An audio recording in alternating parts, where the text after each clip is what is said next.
আপনাদেরকে একটা জিনিস দেখাচ্ছি। এই জিনিসটা কি কাজে আসে আর কেনই বা লাগায়? যদিও বা আমি জানি, তারপরেও আপনাদেরকে এই বিষয়টা আমি দেখাচ্ছি। আপনারা অবশ্যই ভিডিওটা শেয়ার করবেন। এখন কিন্তু ঝড় বৃষ্টির সময়, অর্থাৎ বৈশাখ মাস। এই বৈশাখ মাসে কিন্তু আমাদের গ্রাম বাংলায় কিন্তু এই ঠাটা পড়ে। আর এই ঠাটা পড়া রোধ করে আমার জানা মতে এটাই। তো আসেন, এই যে এইটা দীর্ঘ ১ বছর ধরে এইটা এইভাবে লাগানো আছে, দেখেন।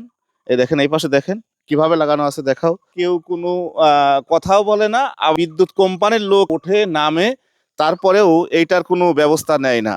তাহলে এই জিনিসটা কিসের জন্য, কেন, কি কাজে এই জিনিসটা লাগানো হয়েছে? আপনারা দেখেন দীর্ঘ ১ বছর ধরে এই অবস্থা। তাহলে এটার যদি কোনো কাজেই যদি না আসে, তাহলে এইটা দিয়ে লাভ কি? এখানে এটা রেখে লাভ কি? আপনারাই এর জবাব দেন। আশা রাখি আমার এই ভিডিওটা দেখার পর এইটার ব্যবস্থা ওনারা যথাযথ নেবে। কারণ এইটার টাকাও কিন্তু আমাদের গ্রামবাসী দিয়ে আছে, বা আমরা যারা বিদ্যুৎ ব্যবহার করি আমাদের কাছ থেকে কিন্তু এটার টাকাও তারা নিয়ে নিয়ে রাখছে। এই জন্য আপনাদের কাছে রিকোয়েস্ট, এইটার লাগানোর ব্যবস্থা করেন যথাযথ। নইলে কিন্তু আমরা কিন্তু এটা রাখবো না। কারণ এটা আমাদের এলাকার মানুষের সেফের জন্যই। এটা ঠাটা যখন পড়ে এটা ক্যাচ করে, আমি যতটুকু জানি যে এইগুলোর দ্বারাই কিন্তু আমরা একটু সেফ পাই। কিন্তু এটা যদি আমাদের কোনো কাজেই না আসে, তাহলে এটা রেখে লাভ কি? এর টাকাও কিন্তু আমাদেরই।